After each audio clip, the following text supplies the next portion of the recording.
also remember, to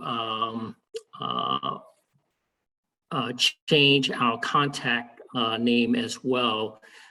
We are no longer at dmme.virginia.gov. We are at energy.virginia.gov. So for those who do a lot of work with us and follow us, most of us have our emails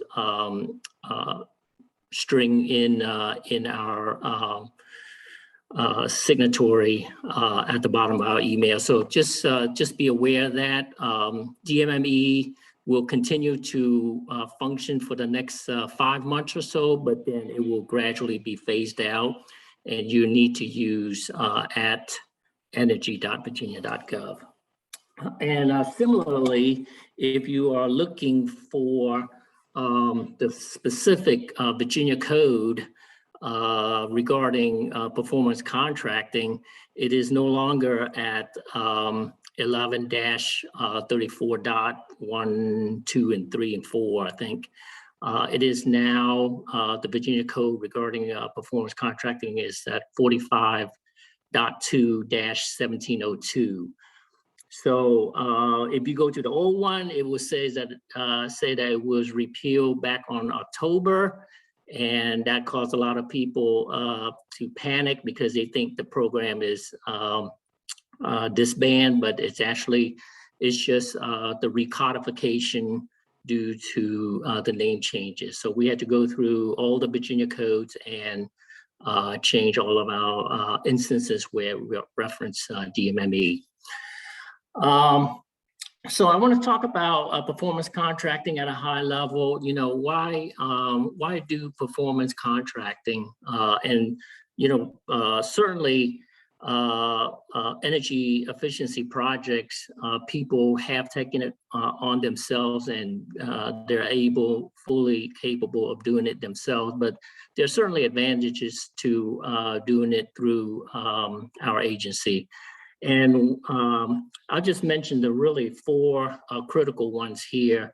The number one is we provide a state contract so that it removes all the heavy procurement burden from state agencies and local and public bodies having to go through.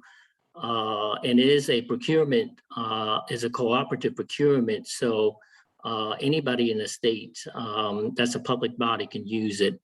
And it may not sound like a big deal, but you know, having a state contract and having all of the energy services companies already pre-qualify and vetted, it just saves a lot of time and effort and legal reviews and things like that.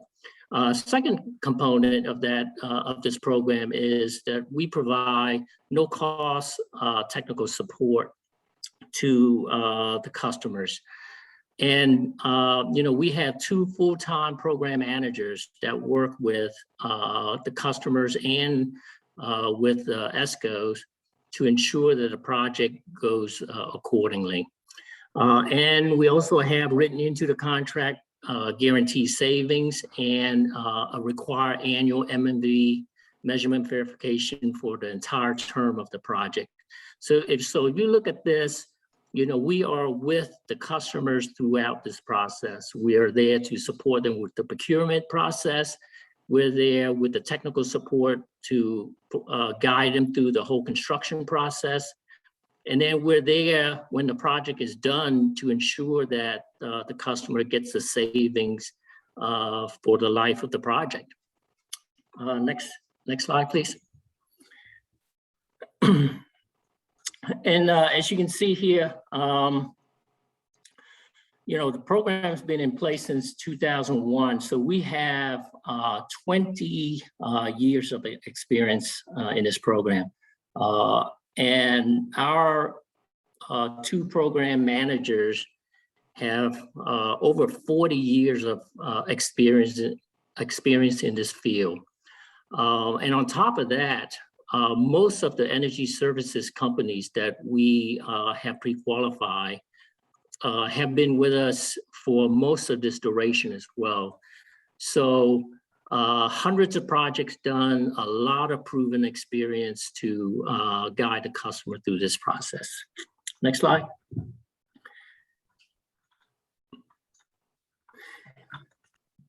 And so here's a breakout of the different market sectors. You know, the state agencies and higher ed universities make up, you know, a little less than half, but over half of the projects we do are for local and public bodies. And, you know, that's reaching out to the localities, the communities, K through 12. So really able to reach a lot of services out there. Next slide. All right, so I'll give you a lot of numbers, but just want to break down for the record.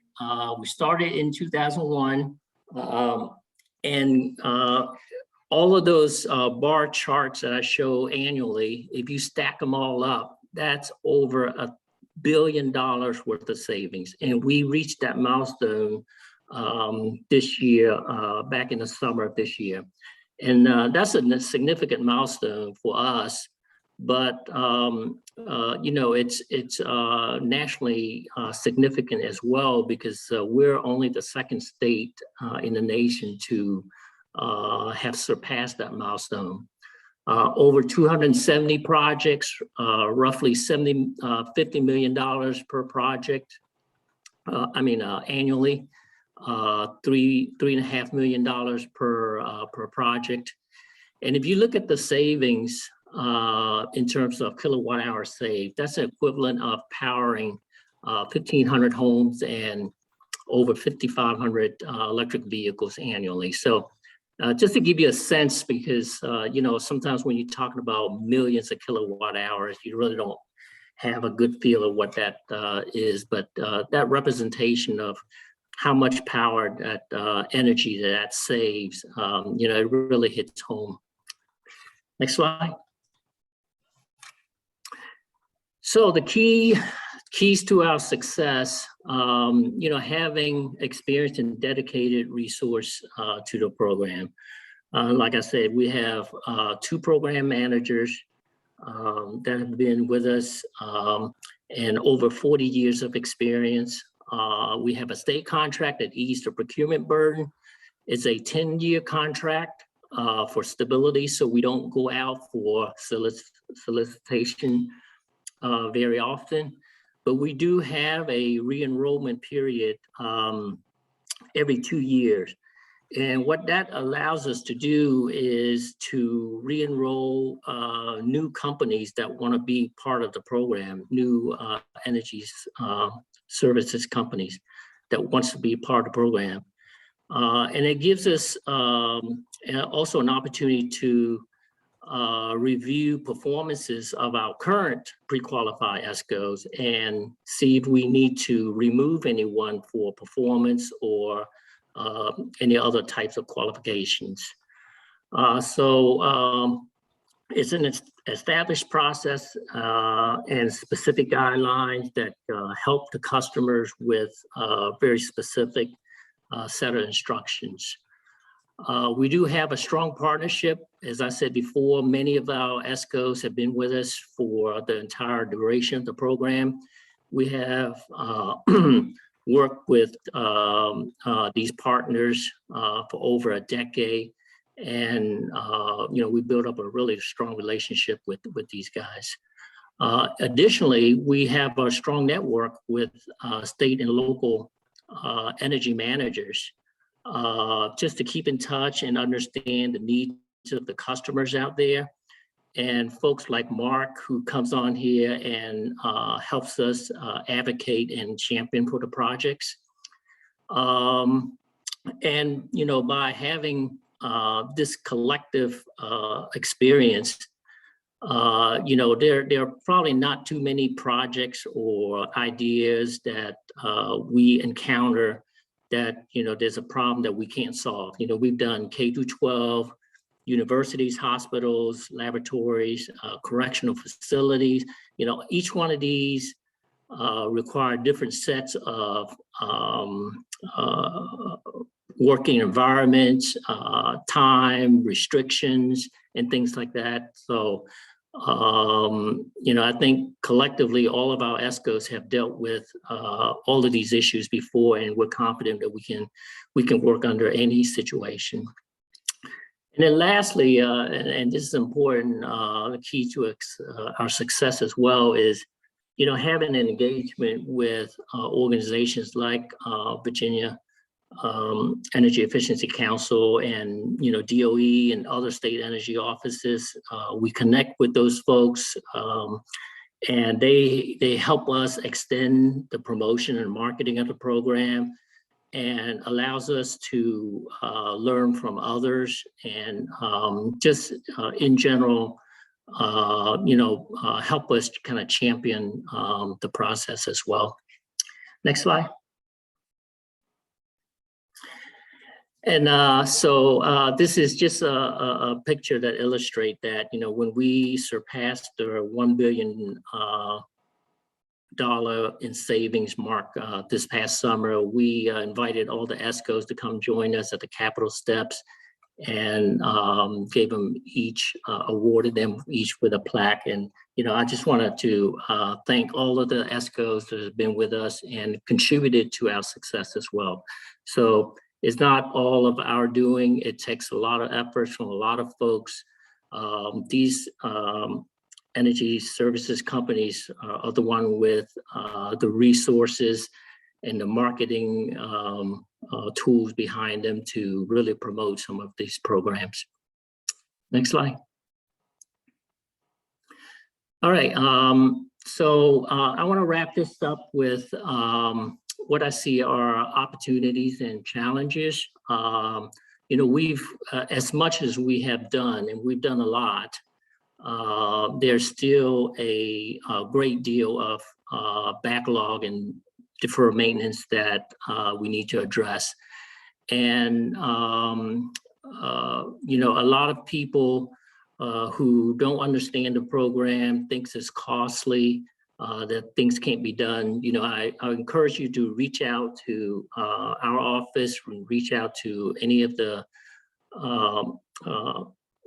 customers that we've done work with in the past, and get their thoughts on it. But I think there's a lot of opportunities left for us to still work to increase energy efficiency in the state. Solar, renewable energy, obviously that's a high priority, not only for the agencies, but for the administration, for the state. I think solar prices continues to be favorable going forward. We're doing a few of those projects starting about a year and a half ago, and some of those projects are starting to come online now. And I think those customers is going to start to reap the benefits of those. And as prices fall, I think there will be more opportunities to do renewable energy. And same thing with energy storage and EV charging and electrification. All those things I think are things that we need to look at and address in the future.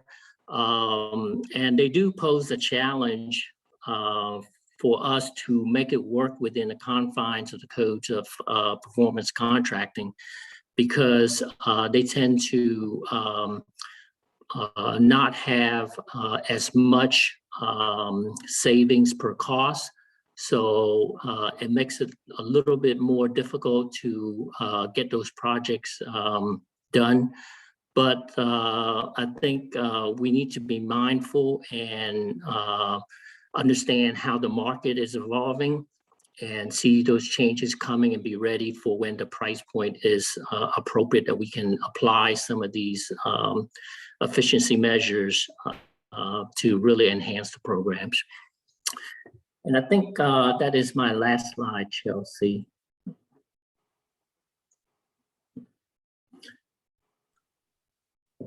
And I will hand it over to Mark. Okay, thanks, Nam.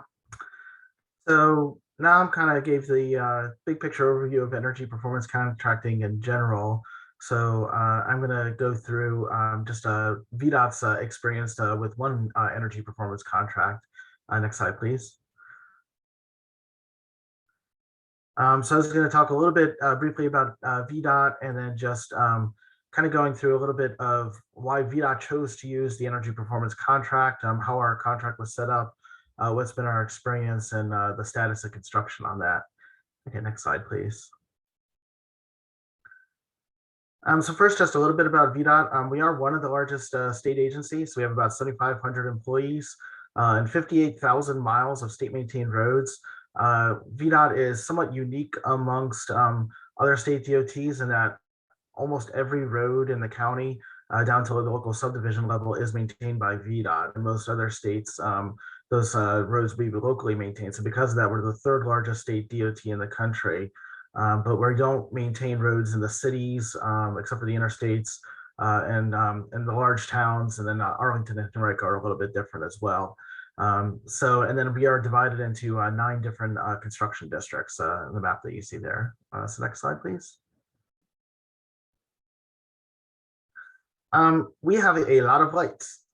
So VDOT owns about 20,000 conventional poles, which are mostly on the interstates and other freeways, limited access highways. By and large, VDOT does not maintain street lighting that are not unlimited access highways. Those are usually maintained by the either the locality or the utility. We own 700 high mast poles. Those are the very tall poles. Sometimes people call them stadium lights because you also sometimes see them in like stadiums. And each one of those poles usually has anywhere from 4 to 8 lights. And then we have a lot of parking lots out there. We have our park and rides, we have our rest areas, we have way stations, we have sign lighting. So a lot of our overhead guide signs have lights that shine upward on the sign so you can see it better at night.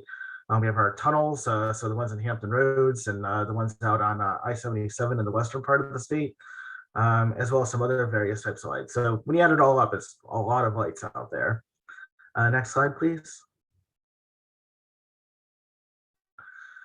So why use energy performance contracting? So I think you all know the basics at this point, but it's it's energy improvements that are financed with the line of credit from the Virginia Treasury, and the loan is secured by the projected energy savings. So why we chose to use it? Yeah, I think Eric's dancing a little too hard there. There we go. So why we used it. So the main reason is the financial benefits. We looked at it and said, okay, we've got thousands upon thousands of lights, and it has caused VDOT a lot of money if we were to go to traditional route and procure those lights up front and install them ourselves. It would be simpler, but that means that's less money in our capital budget that we have available to do other things. We have lots and lots of deferred maintenance out there. Everything with our, I deal with signs, pavement markings, traffic signals. We also have bridges that need replaced, and VDOT's a huge agency, and we have lots of roads out there, and so we have lots of deferred maintenance. And then the ESCO guarantees the future energy savings. It's also consistent with the policy that we've been directed to follow. So, as with all state agencies, we have to abide by the Virginia Energy Plan and the Governor Northam's executive order. And lastly, there is a very successful track record, as Nam had mentioned, from other agencies. Okay, next slide, please. So when we first started this, so I'm in our traffic engineering division. So I've never really heard of energy performance contracting until a few years ago. It actually got started off with the folks in our central office that manage VDOT buildings. And for any of you who have never ever seen VDOT's downtown complex, we've got some pretty large buildings there at 14th and Broad. We've got 3 of them. So when they originally procured the contract, it was focused on buildings. So very similar to most of the other energy performance contracts that have happened with other state agencies. But the ESCO, we ultimately, VDOT went with Train. And Train kind of said, well, hey, you have all these roadway lights out there, and there's fantastic energy savings just by converting to LED. And we started looking into it, and in the end ended up actually transitioning to a project that was focused exclusively on roadway lighting. So at that time, traffic engineering division and myself kind of took over it. So it's about 9,600 lights that are currently high pressure sodium, but the contractor is going to replace them with LEDs. It's the eastern half of our state. But pretty much all of our Hampton Roads, Fredericksburg, and Richmond districts, plus a portion of our Northern Virginia district. In order to keep the size of the contract manageable, we didn't do the entire state, and we focused on the eastern half of the state because since that's the more urbanized area, that's where there's more roadway lights. We do have some lights in the western part of the state, but they tend to be fewer and more sporadic. And we also narrowed it to certain types of lights. We included our conventional and our high mast poles, but we elected not to include some other types of lights like our sign lights or our tunnels or things like that. And then in addition to the replacing with the LEDs, we have a new lighting control system. The lighting control system was required because this is an energy performance contract. Once there's the energy guarantee, which means you need the metering capability to be able to measure future energy consumption. And the lighting control systems offer that utility grade metering capability. But there's other important benefits too. It provides additional energy savings above and beyond those that you can get just by going to LEDs. And it'll really allow us to more efficiently monitor and manage our lights in the future, as opposed to our current method, which is, our existing lights are very dumb. We have no way of knowing if they're out, short of actually going out there and driving the road periodically and looking at them on the road. Next slide, please. So the expected benefits, I already mentioned the fiscal benefits, and I have a slide to illustrate that in a little bit, but there's also the safety benefits. So one thing that's, I think, very different between horizontal construction, on the roadway, versus vertical construction is the critical safety component, because anytime you're out there on the road, the VDOT workers, our contractors, as well as the general public is at risk of a work zone crash. And we have way, way too many work zone crashes out there. And LEDs last at least 2 times. They should last 3 times as longer as the high pressure sodium light. So less frequent relampings. That means less shoulder and lane closures. And then as well with the LEDs, it affects the driver's ability to see dark objects at night, whether it's other vehicles, pedestrians, deer, or debris. It really much better color rendering, and just in general, drivers can see dark objects from further out. And then lastly, there's the environmental benefits. So we projected, and with our project, 11.3 million kilowatt hours reduction, which is about 16,000 refrigerators per year, as well as light trespass and sky glow, which is VDOT does get a lot of complaints about light trespass with the people who live near our roads, and as well as we want to be cognizant of light pollution and the environmental benefits of this as well. Next slide, please. So with the financial analysis, and I think this is true of all energy performance contracts, so our ESCO did a pro forma analysis to really project out over the life of the loan our cash flow for each year. So the costs as well as the savings. So the costs are the construction costs, but then in the future, over the life of the loan, there is the operation cost. So there's the repayment of the interest, as well as the measurement and verification aspect of it.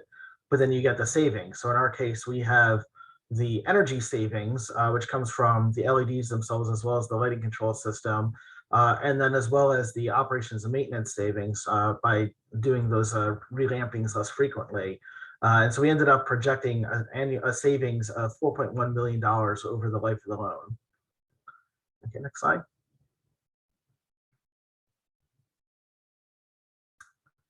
And then this shows our projected cash flow comparing an energy performance contract with a traditional procurement.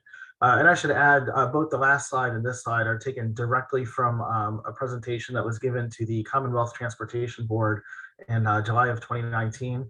So the CTB, for those of you who don't know, they are a board of gubernatorial appointees, and they oversee transportation policy in the Commonwealth. And because this was a large dollar value contract that had to go before them before approval. And when we first started talking to our senior leadership about this, they'd never really even heard of energy performance contract. And they said, why can't we just go out and buy the lights ourselves? That's the way VDOT does a lot of things already. We're a very, very large state agency, and that's how we're used to doing things. And what you can see here is that, in the first 5 years, you have to spend, assuming you replace it over 5 years, you have a significant negative cash flow in the initial years. Now, you would get even greater energy savings if you were to do it the traditional way, because you're not basically we're paying a bit of a premium. We are paying, there's a middleman involved, the ESCO train. So we are paying for their measurement and verification services. It does cost a bit more per fixture if we were just go out and buy it ourselves. But it would be with the traditional procurement, it would be about the year 2035 before we actually broke even and it got into positive cash flow. Whereas with the energy performance contracting, we are getting that positive cash flow for the very first year. And then the end result, you can see it's about a $2 million difference in projected cumulative cash flow between energy performance contracting versus traditional procurement. Okay, next slide, please.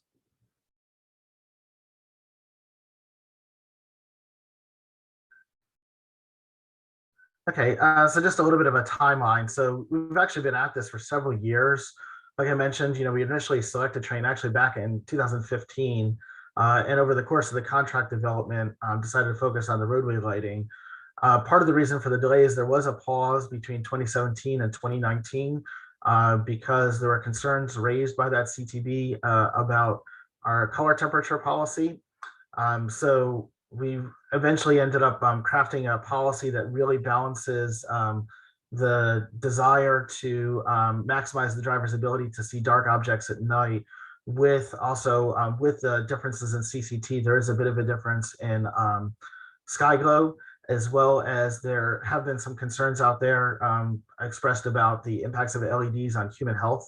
So we tried to use the warmer temperatures where there's kind of slower speeds, less risk to drivers or pedestrians, and the cooler color temperature where you have your most significant risk with like vehicles weaving in and out of interchanges or things like that.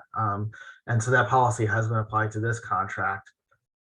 So once that got started, so the contract actually started, got signed at the very end of 2019, and in spring of 2020, then first we had to do an audit of the lights, which is pretty complicated, and I'll talk about that in a sec. And then we've been at construction since summer of 2020, and we are on track to, we're about 95% complete right now, so on track to do substantial completion next month.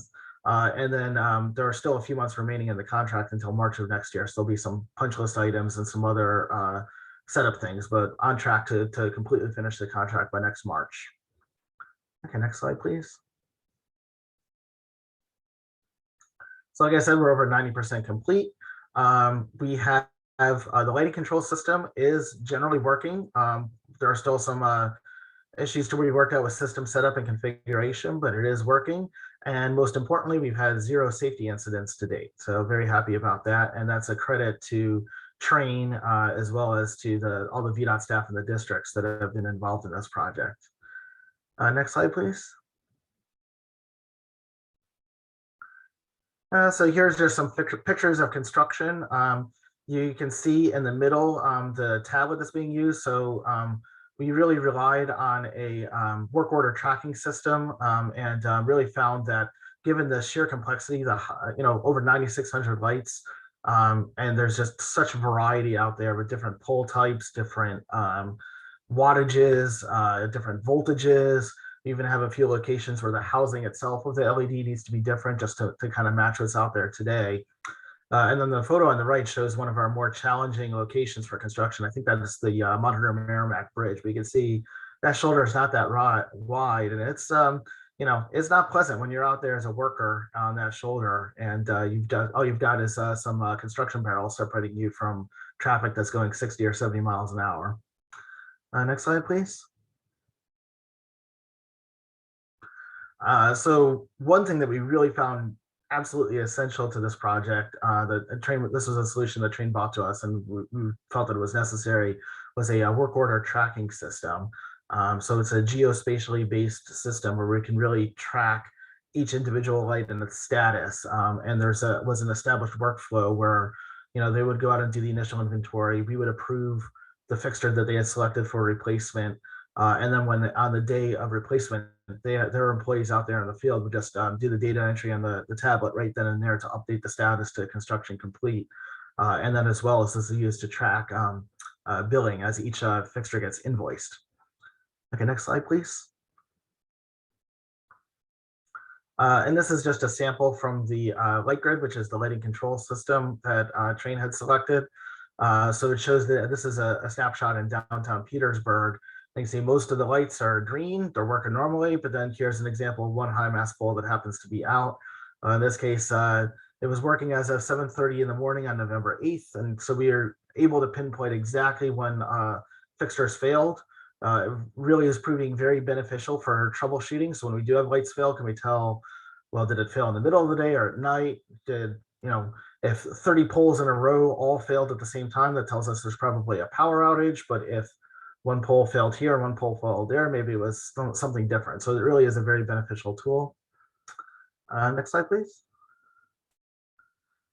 All right, and thank you for your time. And with that, I think we will defer the questions until the panel at the end.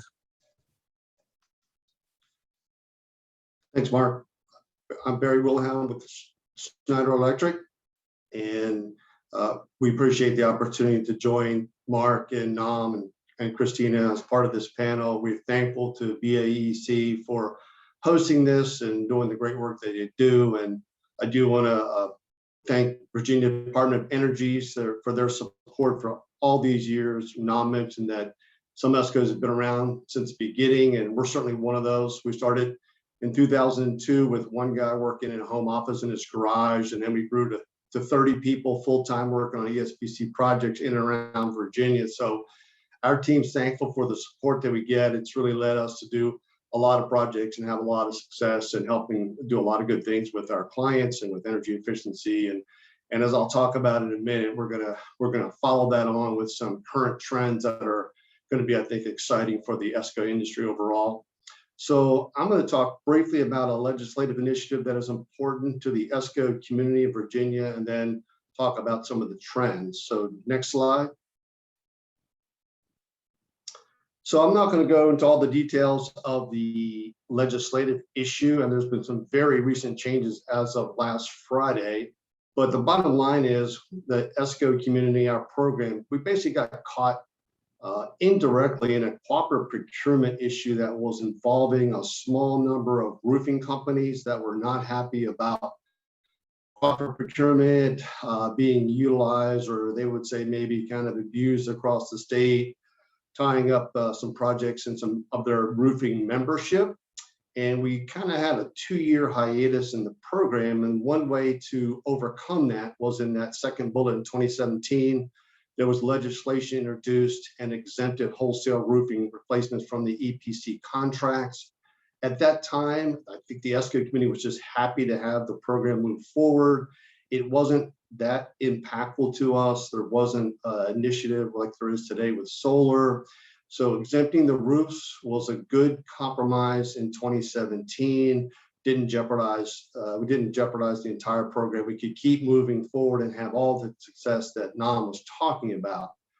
But as of today, things have really changed. So between the market and legislative policy forces, we have the clean energy policy that's happening, Clean Energy Economy Act that was passed. Solar costs have come down dramatically in the last 5 years or so.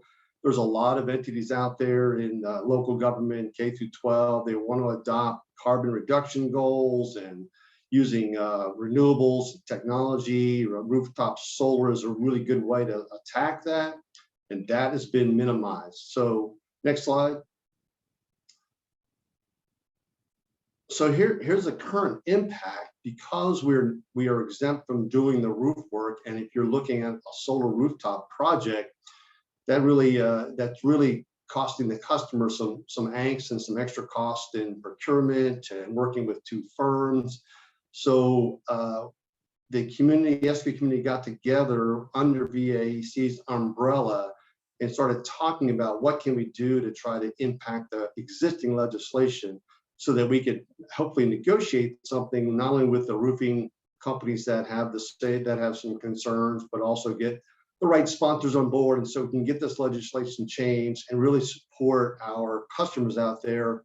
Because currently, if you want to do a turnkey ESCO project with a bunch of energy conservation measures, and you also want to do solar, rooftop solar, and you've got the space, instead of under one turnkey umbrella with very inexpensive financing, Now you have to have a second project that you've got to procure, you've got to manage, you've got to have the capital outlay. So it causes some pain for the clients out there.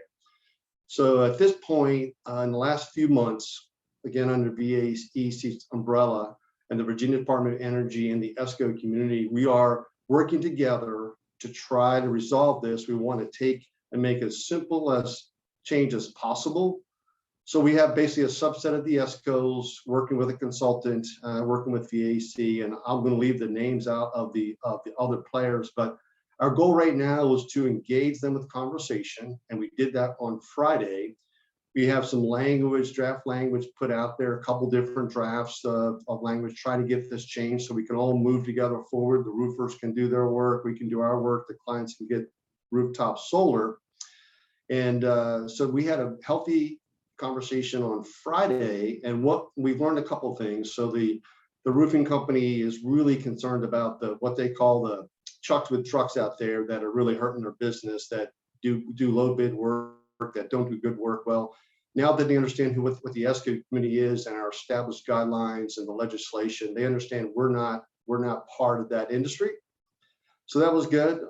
But there were two things that came out of the conversation that we took away, and we understand more clearly what the issue is. One of them is they want to have a design professional involved in the design of the roof project.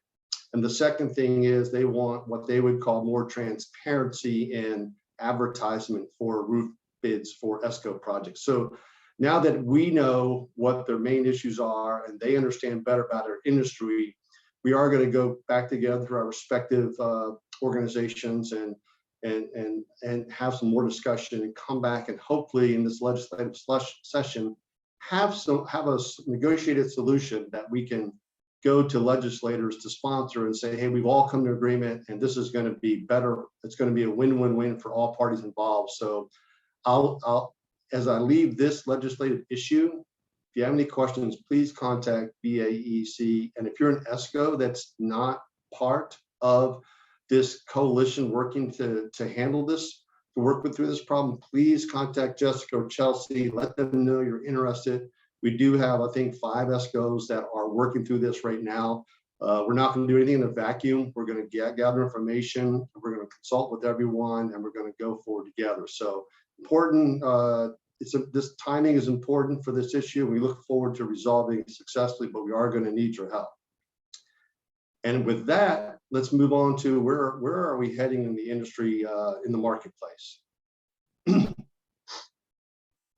So there's a number of things happen. So the ESCOs that are part of this community right now, we're always going to do turnkey development of mechanical, electrical, plumbing systems. That's going to happen. We're going to do energy efficiency. But going forward, there are a couple of things that are happening that there's not a lot of projects yet in the Commonwealth of Virginia, but I think most ESCOs are at least having some initial conversations to see whether this energy as a service offering can be a good model for the K-12 and localities out there, state government. And then there's a lot of discussion about fleet electrification with carbon neutrality goals. So these are the things that we see that are going to be growing, and I'll show some proof of that in a minute. So let's go on to the next slide. You can see a formal definition over here as energy as a service. It comes from Navigant Guidehouse Insights. It's a little confusing, and they define it as, you can read it there, management of one more aspect of the customer's energy portfolio. It includes products, services, financing, technology. So that sounds like a mouthful, but if you want to pop up the next slide, or not the slide, but the graphic.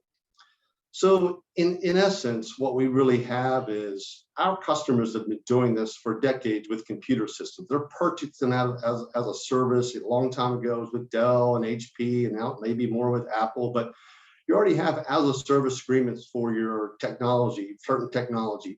And now we're basically transferring that same model. And it becomes bigger because now we're talking about central utility plants, we're talking about generation assets, we're talking about renewable technology. So we've kind of upped the game there in terms of what the products and services are that are offered through this model. But really, most of us are familiar.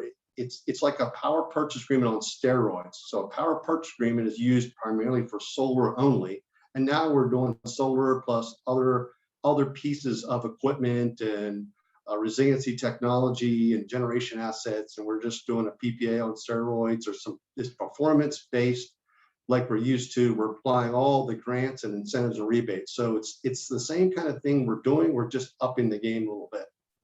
Next slide. So here's like the 4 key takeaways. You really assign an energy service agreement when you do. That's the contractual obligation, and it has the following attributes. So the key is there's no or less capital upfront for the project. So you're using your existing operation budget and you're paying for it out of that. So your capital can either be, it can be used for other projects or to invest in other ways. So we're going to use the operation budget, and it's paid for by savings that are generated under this contract and guaranteed by the provider. It could be an ESCO, it could be other third party, but in this case, we'll say with the ESCO. But savings are being generated when we implement these technologies. They're being calculated and they're being used to fund projects. Investors are coming in that have green dollars, efficiency dollars, resiliency dollars. They're investing in these projects, and the payment is typically in some kind of unit expressed cost per kilowatt hour or cost per kilowatt hour saved. Doesn't have to be that structure, but it's typically the way it is. So essentially, if you're paying, make an easy example, if you're paying 10 cents a kilowatt hour now, what you'll get is you'll make improvements in your facilities with your basic measures of ECMs. You can also add some generation, renewable technology. You get all that stuff brand new, and it comes at a cost of 10 cents a kilowatt hour. So you're saving with the kilowatt hours that you're saving, those dollars are getting put back into the project. And so it's either net neutral or positive to your budget. And then not always, but the assets are typically owned by the funding provider and often maintained, operated by the ESCO. It's an outsourcing model. That's all to be negotiated. It's flexible depending on the owner and their staff and their resources. But generally speaking, the assets are owned and controlled and operated by somebody else, third party. Next slide. Here's the key takeaway for this slide. There's a lot on here, but if you look at 2021, you talk about $30 billion in this energy as a service model. And in 5 years, in 2026, the last bar on the right, it's going to grow to $60 billion. So why that's important to all of us is this is coming. As I say, we're engaging in conversations now. There's a few projects moving along, but 5 years from now, when we have the same discussion, we're going to be talking about real projects that are out there that have been done in Virginia under this model that makes sense for customers and ESCOs and financiers. And it's going to attack that $1 trillion investment in infrastructure that is needed. That's a big gap, with the majority of that in the states. Well, I mean, in states that are the infrastructure is by state and local governments. So this model is just going to be another, basically another offering to strengthen and further your capital dollars and invest in your plant using your operational budget. So this trend's coming, it's going to stay, and we're having conversations pretty much every week with people about this. So stay tuned. Next slide. So here's just a quick snapshot. What are the differences between a traditional energy performance contract, which we define as PC there on the second column from the right, versus the energy service agreement? And that, so you're essentially avoiding capital outlay in both, but there's more of an outsourced operational model in the ESA. So that's something that within your own organization, you have to talk about that and try to figure out what's the best value there. How can that best be done? There's guaranteed outcomes and performance. The ESA, the financiers will tell you that it's off balance sheet. That's something you have to have healthy conversations with your accounting people and the various financiers. They know the accounting laws and the changes in the accounting laws from 2 years ago that make this off balance sheet, but that's something that is a good starting point to have some discussion in. The pricing model is different. Again, as an ESA, it's typically expressed as a cost of energy output. The traditional bankers are involved in this financing model, but there are also a lot of other partners that are involved. So it's a broader group of investors that are out there that ESCOs keep track of and try to bring the right financial partners to the right project with the right client. And the transaction can go longer. It's 7 to 25 years. It can go longer than 25 years if needed. So if you need that long-term investment, if you need that to pay off over a longer period of time, it's beneficial to lock in those rates for 25 years. You have a model that'll work. All right, let's go into electrification. So this is just a quick snapshot. This is the Montgomery County Energy Bus Depot. It's an overhead shot of this project. And the point to show you is when you do a fleet electrification project, there's certain components that are required. And if I'll just walk you through. So if you have number one, that's the blue circle, you can see all the solar canopies out there across this, this project and across the site that they have. So you start with that, and then you have the number two, which is your green circle on the left-hand side of the smaller circle. You've got your battery storage. You know, obviously solar is great, but you're not going to have solar generating at night, but you got to keep your buses going possibly 24/7. So you've got some battery storage.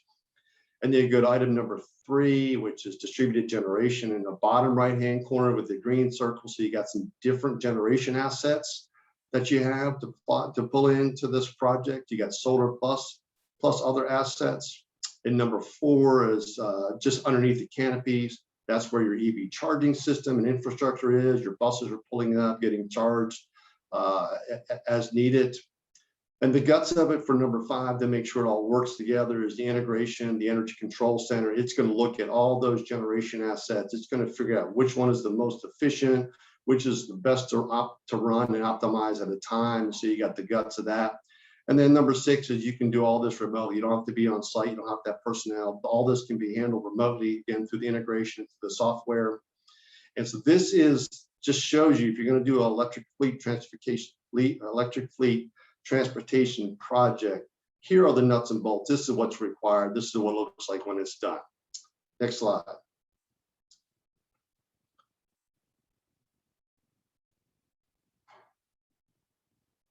So here we go. This is just a closer up picture. Top left-hand corner is the whole site. A lot of carports, which is, you know, some benefit operation maintenance there, cooler temperatures.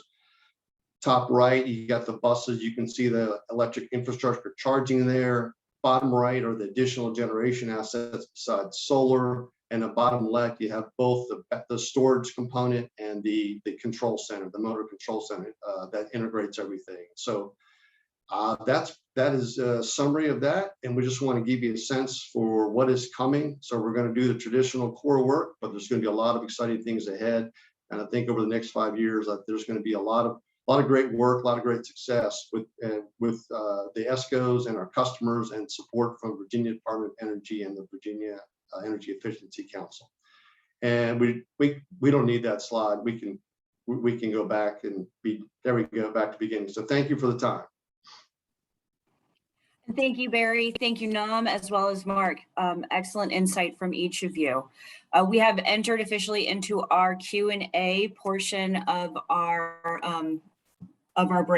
breakout session right now. I think we roughly have 15 minutes. One question that we have fielded, just to get everything started, one question we have received is, since COVID, how has that impacted the delivery of some of these contracts, some of these energy performance contracts?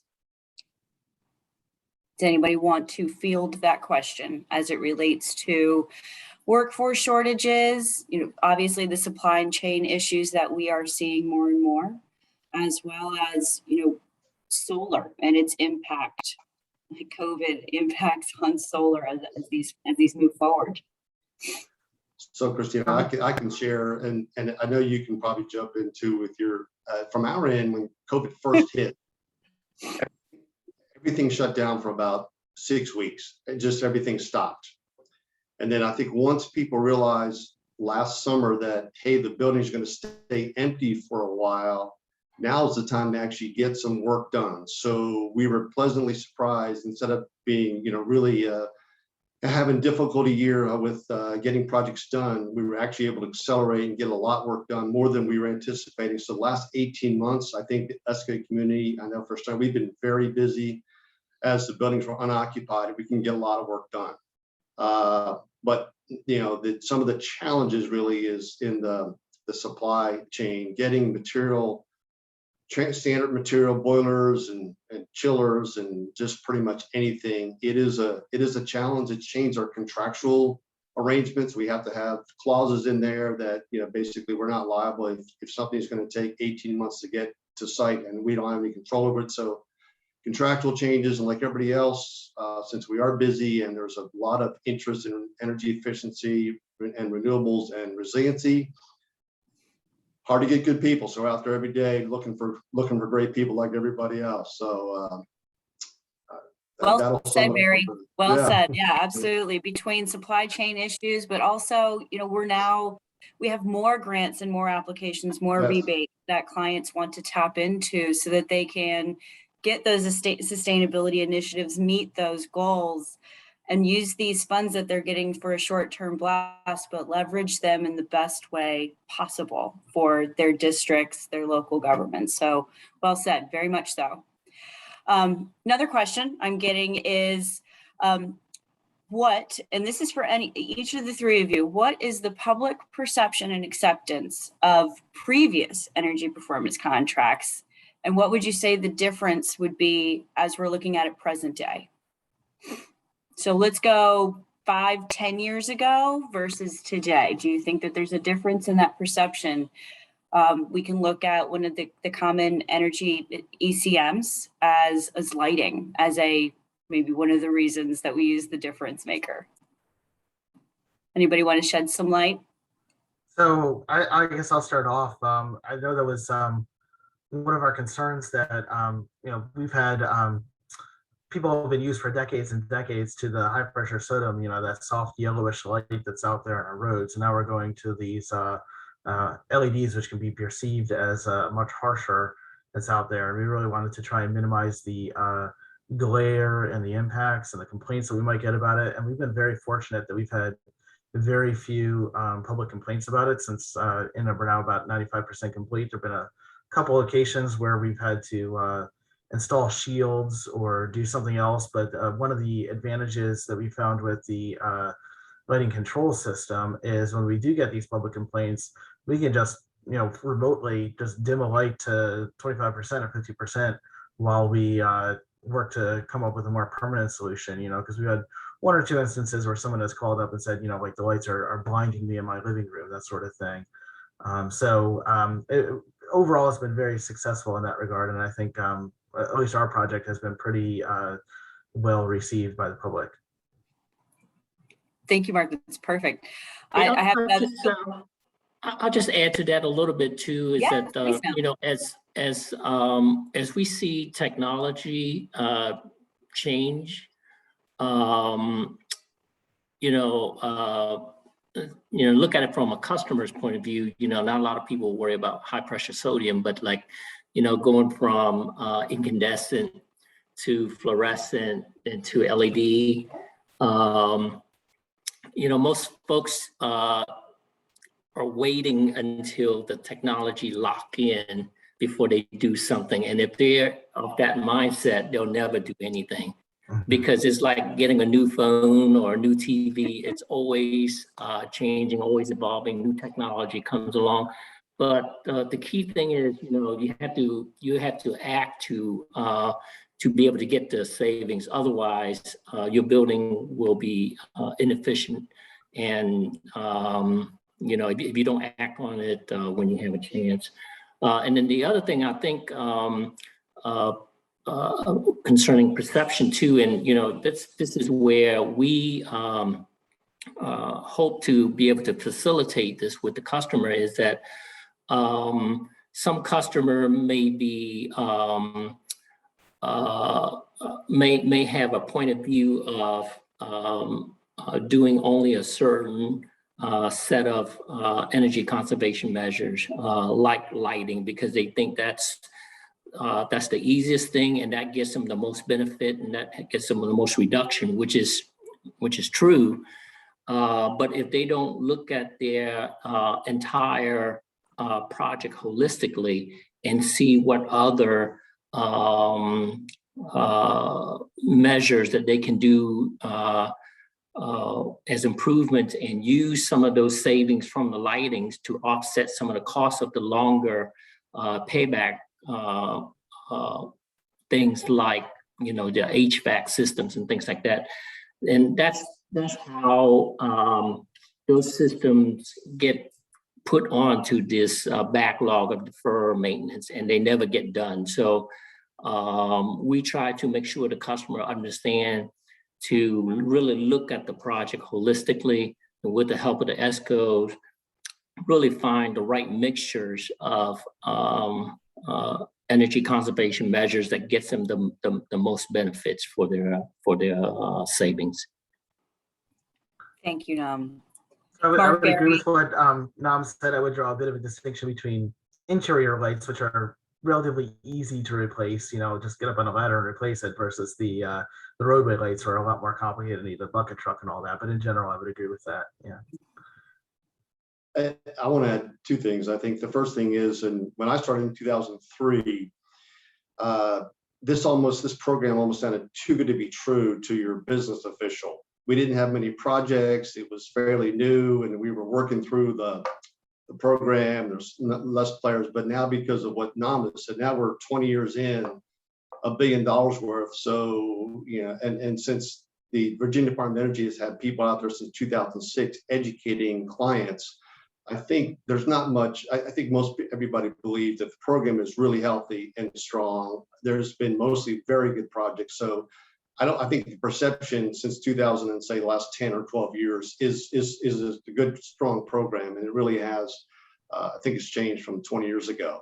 I do think the one thing that's been the difference, though, as we look going back to say 2008 with the recessions, two different recessions where capital money and money from the state was just shuttered.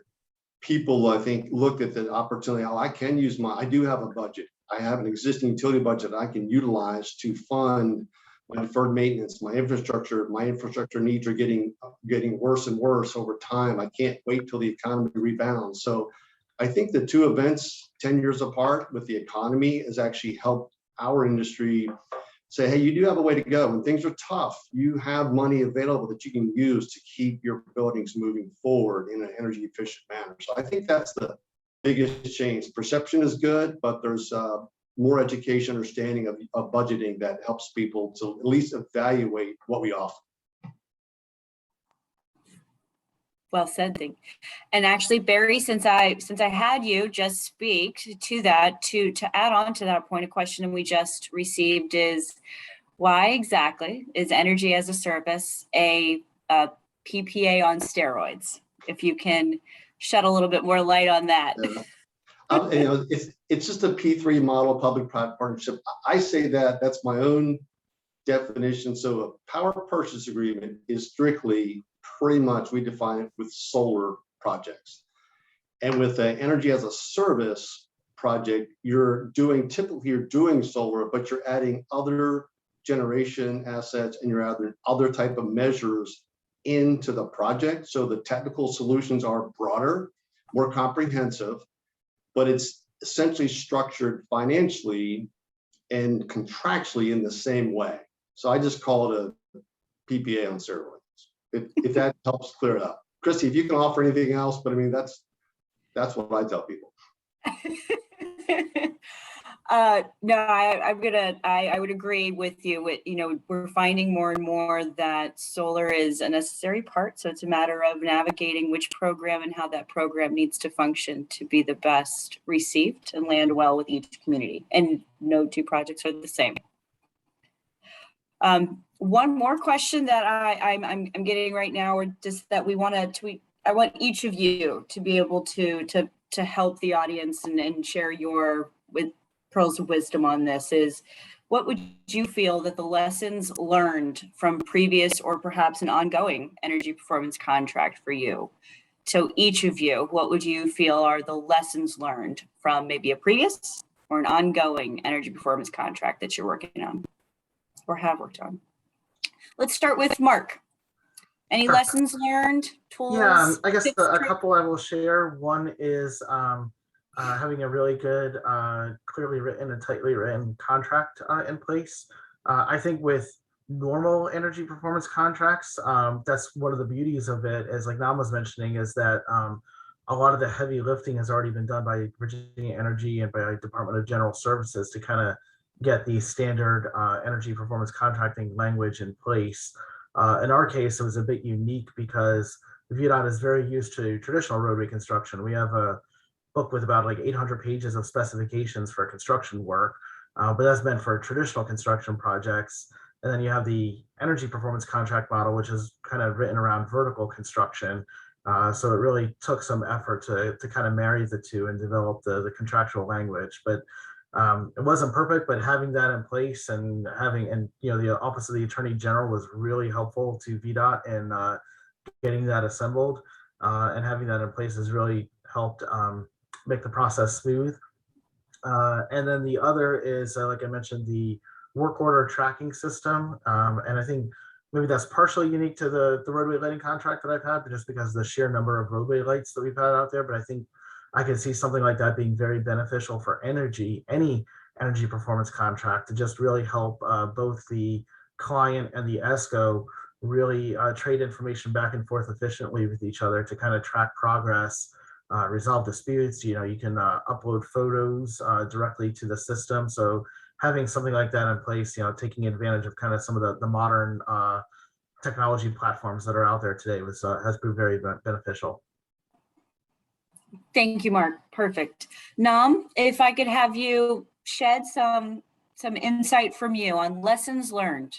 Yeah, I would point to two things, and really this is from the perspective of the program administrator. Really two things. One is having a solid M&V program and requirement. And that was something that we did not have prior to our contract in 2017, I believe, 2017, 2018. Prior to that, M&V measurement verification was something that we highly recommend to the customers. And most customers typically follow through on that first 2-3 years. But because there is a small fee, a small charge for that service, once they feel like they are getting the savings that was suggested, they do cancel that service, that M&V service. And it's possible that the savings don't continue with the project on the out years because of changes in the building use or changes in manipulation of the building automation systems or various other things that could impact how the building was originally designed and programmed to operate. So when we had the new contract come up in 2018, that was one thing we wanted to incorporate, was the requirement of M&V for the annually for the entire duration of the project term. And then second thing that I think is important to us is getting data, having understanding of data to be able to have these lessons learned and best practices and know where we are making improvements and who are benefiting from these projects. Just having a lot of data really helps us to kind of plot our path forward. So as part of that, we require the ESCOs to enter their projects in the DOE database of eProject Builder. And so we're starting to get information from that and understanding really true savings in a quantifiable manner. So those are the two things I would say are key to us. And I support you 100% on the maintenance and verification element as well. Often in regular cadence with your clients, both during And as those projects develop, and then as a continuing effort after the construction phase of those projects, just to make sure, in the case of, let's just say, turnover, where leadership has changed and that year's difference, people want to cancel that M&B contract, but then they cannot remember the value behind the leadership's decision to enter an energy performance contract years before, and what value that brought, what savings that provided them. They lost the metrics, the percentages, and the actual numbers as to what that validation to the project effort was. So totally agree with you, Nam. Barry, please, lessons learned. You've had a lot of to share on what's going on, the trends, some case studies. So I'd be interested to tap into your years of experience. Well, in my 17 years, I think there's one major key to having success and lessons learned. And an ESCO offers both technical and financial solutions. And so I just want to caution people before they get to the competitive process, make sure you have the key technical and financial people, the stakeholders in your organization have a really good understanding of what they're ready to pursue and potentially buy before you move forward. I think it's better to slow down and make sure you get the right people educated. It is a different financial solution than what most business officials are used to. But what happens, I think, typically is on the operational side, the technical side, people they're essentially really desperate for new equipment, optimized equipment. So that's an easier part to get people excited about and want to go. But you kind of need to take a pause and make sure those financial people, they're going to sign off on this agreement and approve it. They get engaged, they understand how this program works, and they can do that directly with the ESCO and or with NOM staff to try to make sure they get their questions addressed. The biggest heartache we've had, I think, is moving too fast. And at the end of the day, the right people aren't on board. And when you get ready to sign a contract after developing an IGA for 6 months or whatever it takes, things get delayed or don't happen because people didn't really understand what they were buying. That's my one key. And well said. We're right at that time. It's 2:20. We're going to go on to a networking break. I, as the moderator, want to thank each of you, Mark, Nam, Barry. Thank you so much. Really well thought out presentations, each of you, and great questions. And I want to thank everybody as our audience and the questions that we received.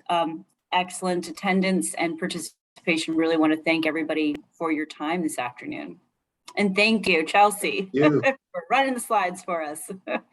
Yes, thank you, everyone. We really appreciate your attendance today. We are now going to do a 20-minute break. If you need a bio break, please do that. Otherwise, we'll all go into the main room, and then folks will be sorted into breakout rooms to network.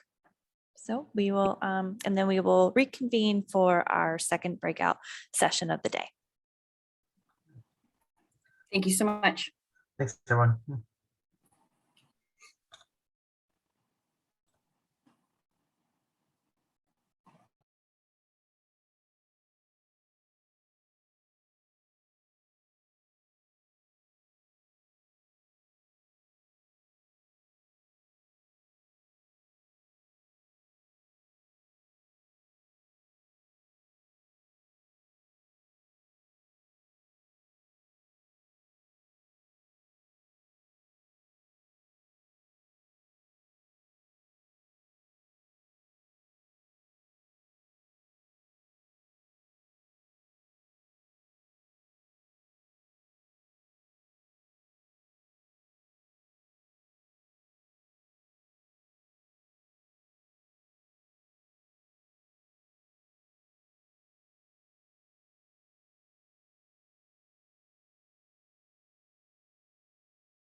Um,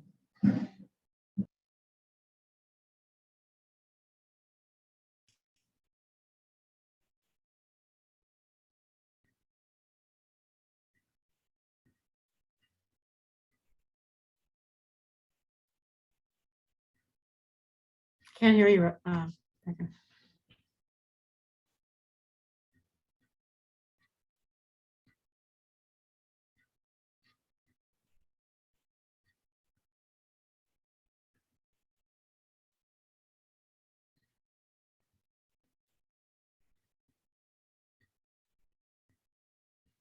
Is this a networking group? Can you guys even hear me? Yes. Abby, this is Barry. I'll network with you anytime. You want to go? Yeah, let's go. Hi, Harry. I Oh. don't see you. Hi, folks. Yeah, we will sort you into some rooms momentarily. Oh, I like this room. I'm kidding. hey, Abby. This is the main room. Who just said hey? Leslie. Hey, Hey, how are you? I'm good. How are you? I'm good. Are you gonna be at the Good forum night. tomorrow? Yeah. Cool. We'll You hook too? up. You gonna Yeah. go drink beer? I gotta drive to DC, but sure. Good. That's my kind of woman. I'll just continue from last week's conference. I'll tell you that story in our time. Okay. Yeah. I'll just say two things. Electric scooters and alcohol don't go well together. Yeah, I used to live near UVA's campus. All right, folks, so we're sorry, we're just trying to figure out how we want to do this. We're gonna move Leslie and Abby into a breakout room. If you would like to move into the breakout room with them, raise your hand with your little reaction button down here, and we will move that.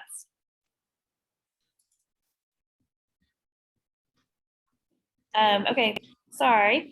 If you would like to move into that breakout room, I see two people have raised your hands. We're gonna move all of you. So we've got Katie Henderson, Kimberly Hunt, Joel Sarmiento, along with Abby and Leslie. We also have two people clapping. I hope that means you.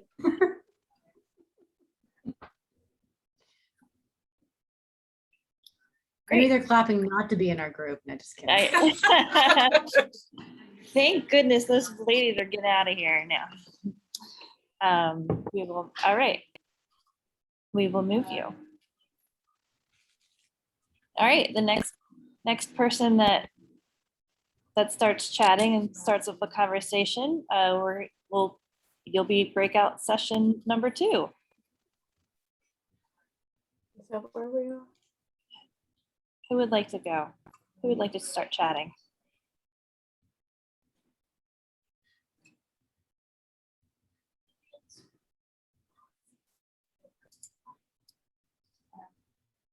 Hi, this is Frank Blanc. I raised my hand, but I'm happy to go in any room. I apologize. I'm outside going inside. It is a windy day.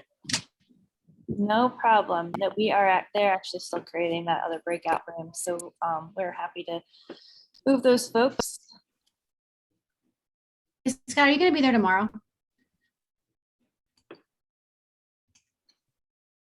Scott, Abby wanted to know if you will be there tomorrow. Oh, Abby just went into a breakout room, so. All right. Good Anyone afternoon. Hey, is that Chelsea speaking? Yes, hey, Matt. Hey, I just wanted to make sure I was coming in through the right link because I Yep. didn't have one in my invite. Okay, good. No, you're All right, good. just want to make sure. You're good. And I am so happy to see that it's working for you today. Yep. Great. Yeah, we have, we'll do the breakout rooms for the sessions in probably about 5 minutes. You are good. I can hear you. So hang tight.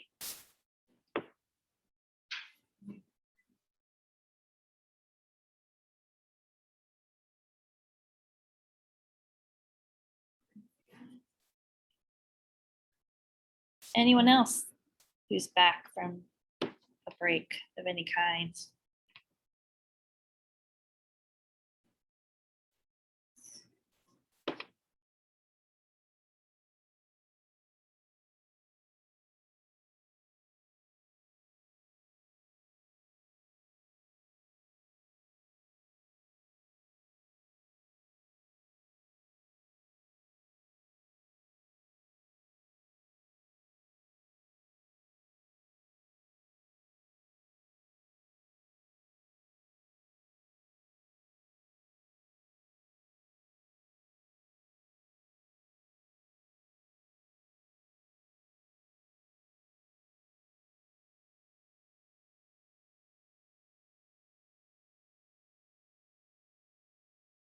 Hi, Kim. How are you?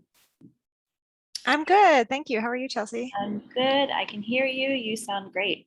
We have Good. that on. And I know Carrie is here already. Great.